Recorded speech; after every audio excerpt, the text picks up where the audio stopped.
నవరత్నాలు కూడా అప్గ్రేడ్ చేయబోతున్నాం. And at the same time ఇప్పటి వరకు సో బిలో పవర్టీ లైన్ మీద ఫోకస్ చేసాం. ఈసారి మిడిల్ క్లాస్ జనాలపైన కూడా ఫోకస్ చేయబోతున్నాం. ఈ నేపథ్యంలోనే మా మేనిఫెస్టో ఉండబోతుందని చెప్తూ ఉన్నారు. నిజంగా ఆచరణ సాధ్యమైన ఆంధ్రప్రదేశ్ లో ఇప్పుడున్న సిచ్యువేషన్ లో? మేడం నమస్తే. రూప గారు, మీకు, దీపక్ రెడ్డి గారికి, ముప్పాళ్ళ లక్ష్మణ్ గారికి, అందరు పొట్ల గారికి అందరికి నమస్కారం. బిగ్ టీవీ ప్రేక్షకులందరికీ నమస్కారం. ఇప్పుడు మేము ఏదైతే చెప్పామో 129 హామీలతో ఉన్న మా మేనిఫెస్టోలో 128 హామీలను సంపూర్ణంగా అమలు చేసిన ఖచ్చితమైన పూర్తిగా ఒక 128 హామీలు అమలు చేసి ఒక్క హామీని పాక్షికంగా అమలు చేయడం జరిగింది.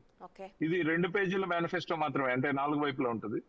అంతేగాని బుక్స్ వేసి ఒక 650 హామీలు ఇచ్చి గతంలో 2014లో తెలుగుదేశం పార్టీ ఇచ్చినట్టు ఉత్తుత్తి హామీలు ఇచ్చి ఎలక్షన్ అయిపోయిన తర్వాత వెంటనే ఓ మంచి రోజు చూసుకొని ఏదైతే ఆ మేనిఫెస్టోని పార్టీ ఆఫీస్ వెనక పార్టీ పెట్టారో ఆ విధంగా కాకుండా మరి వెబ్సైట్ లో లేకుండా తొలగించారో, మొట్టమొదట పెట్టిన 5 సంతకాలకి దిక్కుమొక్కు లేకుండా ఆ మొట్టమొదట పెట్టిన 5 సంతకాల్లో కూడా ఒక్కటి కూడా కనీసం సంపూర్ణంగా అమలు చేయలేని దుస్థితిలో తెలుగుదేశం పార్టీ కూటమి గట్టి ఆ రోజున ఏదైతే పోటీ చేసి గెలిచామనిపించుకున్నారో అదే సేమ్ కూటమి మళ్ళీ మేము మళ్ళా వచ్చి అది చేస్తాం, సూపర్ 6 ఇస్తాం, సూపర్ 7 ఇస్తాం, లేకపోతే సిక్సర్ కొడతాం, బౌండరీకే బాహర్ అన్నట్టు ఏదైతే వాగ్దానాలు ఇస్తున్నారో వీళ్ళు ఇచ్చేవన్నీ ఉత్తితి హామీలే. కాబట్టి చంద్రబాబు నాయుడు గారి నైజం ఏంటంటే ఎప్పుడు నేను నిందిస్తానే గాని నిలబడి పని చేస్తానే రకం కాదు. కాబట్టి ఖచ్చితంగా కూడా ఆయన ఉద్దేశం ఏంటంటే హామీలే కదా ఇచ్చి పడేస్తే పోలా అనేది ఆయన సిద్ధాంతం.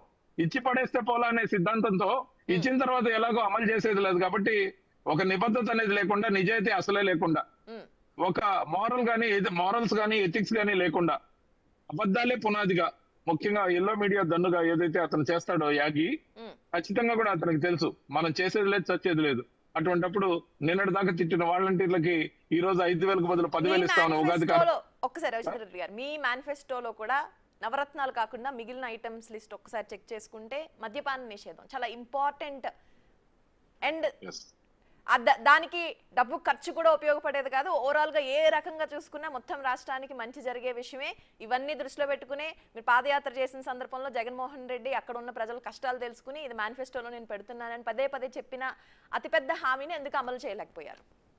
Okay, I'll go to TDP. మీరు అడిగిన అంశం వెబ్సైట్ లో మేనిఫెస్టో 2014లో ఎన్నికలు నెగ్గిన వెంటనే నన్ను ఈ ఒక్క అంశాన్ని క్లియర్ చేయండి. ఇప్పుడు 128 హామీలు వదిలేసి 129 హామీ పాక్షికంగా ఏదైతే అమలు చేసాం, 43,800 బెల్ట్ షాపులు ఉన్న వాటిని 48 గంటల్లోనే క్రష్ చేసి లేకుండా చేసాం. 4,380 లైసెన్స్ షాపులు ప్రైవేట్ వ్యక్తుల చేతుల్లో ఉన్నాయి, 2,534 షాపులు కుదించాం. 110 రూపాయలు ఉన్నాయి, 330 రూపాయలు, 300 రూపాయల దాకా రేట్లు పెంచి డిస్కరేజ్ చేసాం. కంటిన్యూస్ గా అడిక్ట్ అయిన బ్రాండ్స్ మార్కెట్ నుంచి తీసేసి క్లియర్ చేసాం. వాటి కోసం ప్రజల్లో పెద్ద ఎత్తున చర్చ జరుగుతుంది అనేది మీ పాయింట్. పాక్షికంగా దాన్ని క్రష్ చేసాం, అమలు చేసాం. అంతేకాదు ఇప్పుడు దీపక్ రెడ్డి గారు స్టార్ట్ చేస్తారు. ఆయన సాక్షిలో ప్రింట్ అయినట్లన్నింటినీ మేనిఫెస్టోగా వాళ్ళు పుస్తకం మధ్య ఈనాడు ప్రెస్ లో వేసారు, ఆంధ్రజ్యోతి ప్రెస్ లో వేసారు. ఒక్కసారి ఇమీడియట్ గా రవిచంద్ర రెడ్డి గారు ఒక్కసారి ఇమీడియట్ గా ఈ అంశాలు